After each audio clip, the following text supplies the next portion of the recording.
আমি চাই না আমার ইচ্ছার বিরুদ্ধে কেউ কোনো কথা বলুক। আমি তোমাকে কথা বলার অনেক সময় দিয়েছি। আমার পিতৃপুরুষরা এত সময় দিতেন কিনা সন্দেহ।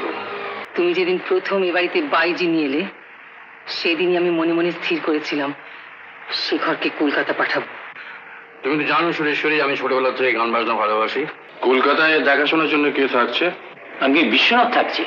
বিশ্বনাথকে বলবে একে যেন সবচেয়ে ভালো স্কুলে ভর্তি করে দেয়। সাহেবদের স্কুল আমার খুব পছন্দ।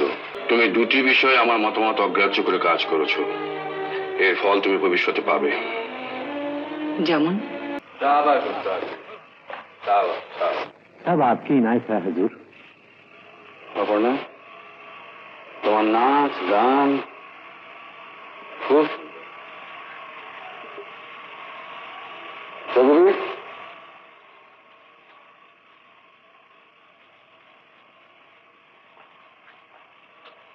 অপর্ণা, রঘুবীর, রঘুবীর আমার বন্ধু।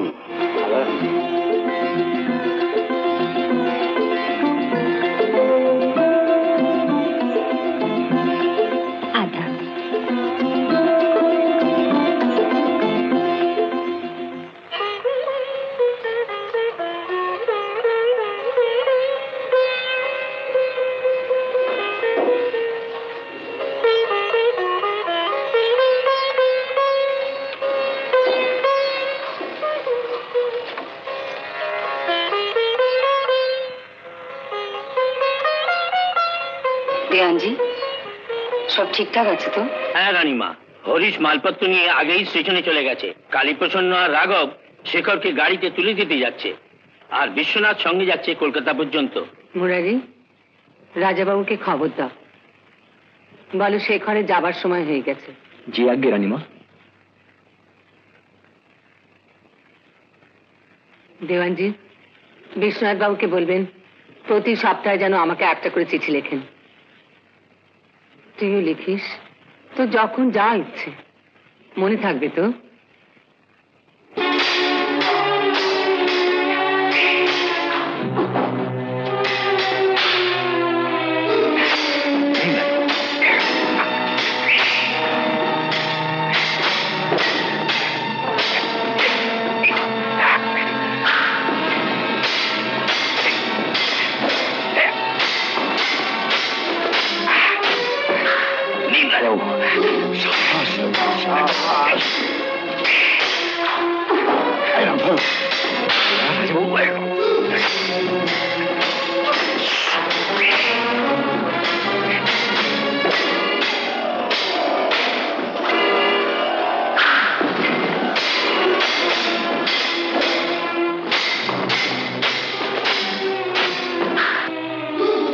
রাজাবাবুকে গিয়ে এক্ষুনি খবর দাও, ছোট রাজাবাবু কলকাতা যাবার জন্য তৈরি হয়েছে। রানীমা ওনার জন্য অপেক্ষা করছে। যাও যাও, তাড়াতাড়ি যাও।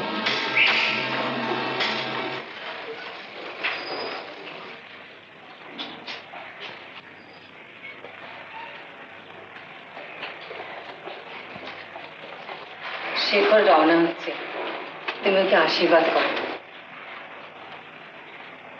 আশীর্বাদ করছি, মায়ের মনের মতো মানুষ হয়ে ফিরে এসো, বংশের মুখ উজ্জ্বল করো। কলকাতায় দেখাশোনার জন্য কে থাকছে? আমি বিশ্বনাথ থাকছি। বিশ্বনাথকে বলবে একে যেন সবচেয়ে ভালো স্কুলে ভর্তি করে দেয়। সাহেবদের স্কুল আমার খুব পছন্দ, আর দরকার হলে বাড়িতে যেন দু চারটে ভালো মাস্টারও রেখে দেওয়া। জি আজ্ঞে রাজাবাবু। আমরা তাহলে রওনা হই, সময় আর বেশি নেই। এসো। আয় বাবা, ভালোভাবে থাকিস, দরকার হলেই খবর পাঠাবি। চল।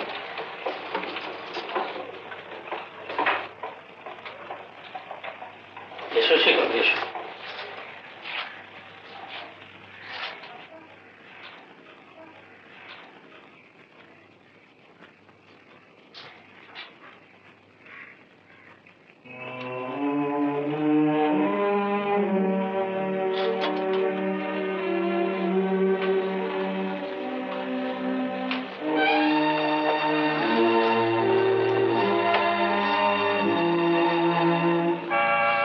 শেখরের কলকাতায় পড়তে যাওয়ার বিষয় এখন এখনো দেখছি তোমার মত পাল্টায়নি। না সুরেশ্বরী, তুমি দুটি বিষয়ে আমার মতামত অগ্রাহ্য করে কাজ করেছো। এর ফল তুমি ভবিষ্যতে পাবে। যেমন? যেমন 8 বছর বয়সে তুমি শিখরের বিয়ে দিয়েছো। ও যদি বড় হয়ে তার মর্যাদা না রাখতে পারে, আর এ বংশের এটা নিয়মও নয়। এই বংশের অনেক নিয়মই পাল্টানো দরকার। তাছাড়া মার অবাধ্য শিকড় কোনোদিনই হবে না। রানীমা, রাজাবাবু শরবত।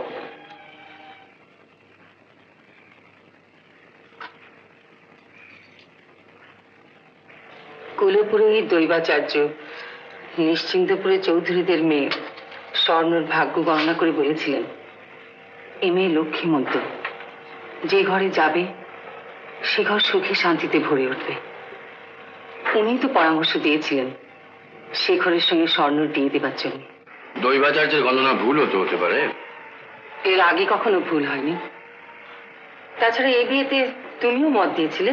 মত দিয়েছিলাম তোমার মুখের দিকে তাকিয়ে, কারণ নিশ্চিন্তপুরের চৌধুরীদের তুমি আগেই কথা দিয়ে এসেছিলে। উপায় ছিল না। সেদিন চৌধুরীদের বড় শরীর এমন ভাবে ধরেছিলেন। শেখরকে কলকাতায় পাঠালে কেন? আমরা তো এখানে থেকে বড় হয়েছি, জমিদারি রক্ষা করতে শিখেছি। সত্যি কথা বলবো? বলো। তুমি যেদিন প্রথম এ বাড়িতে বাইজি নিয়ে এলে, সেদিনই আমি মনে মনে স্থির করেছিলাম শেখরকে কলকাতা পাঠাবো। তুমি তো জানো সুরেশ্বরী, আমি ছোটবেলা থেকে গান বাজনা ভালোবাসি।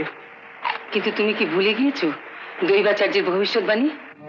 আমি সব মানি না, সব গ্রাহ্য করি না। কিন্তু এই বাইজিতে নিয়ে তোমাদের বংশে একটার পর একটা দুর্ঘটনা। সুরেশ্বরী,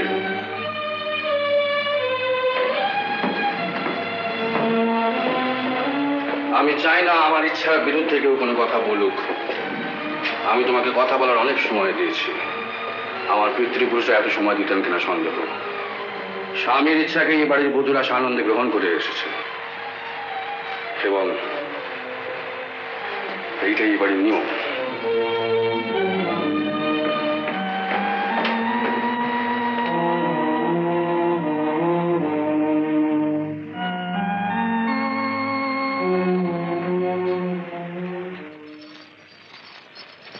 শেখরের চিঠিপত্র পাচ্ছি না, মনটা ভালো লাগছে না। ঠিক চিঠি এসে যাবে রানীমা। রে, হুম, রাজাবাবু কোথায় রে? কিরে, কথা বলছিস না যে? দুপুরবেলা তো বাড়ির মহলেই ছিলেন।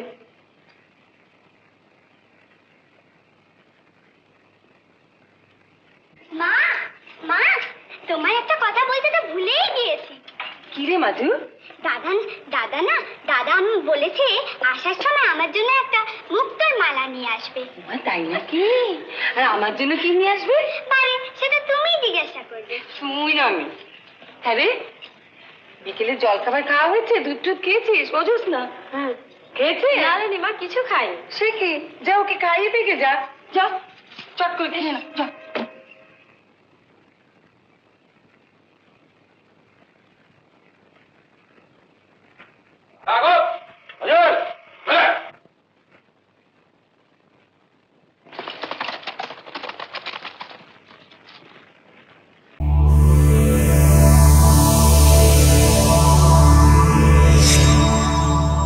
উত্তম কুমারের সেরা সিনেমা দেখতে হলে ডাউনলোড করুন ক্লিক অ্যাপ।